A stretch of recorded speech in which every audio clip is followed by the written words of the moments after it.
I suppose most excavators would confess to a feeling of awe, almost embarrassment, when they break into a tomb closed and sealed by pious hands so many centuries ago.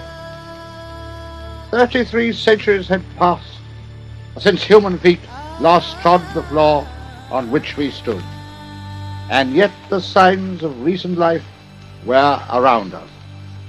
A half-filled bowl of mortar, a blackened lamp, the chips of wood left on the floor by a careless carpenter.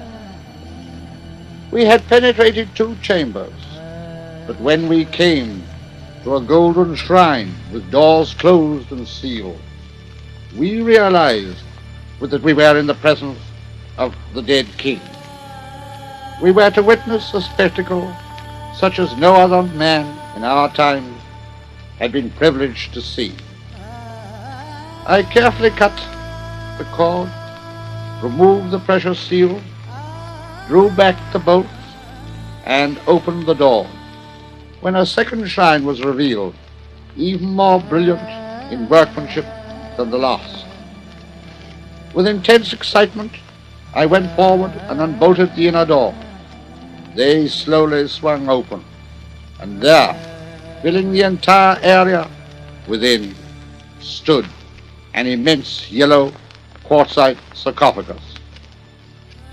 It effectually barred any further progress until we could raise the lid. Then a decisive moment.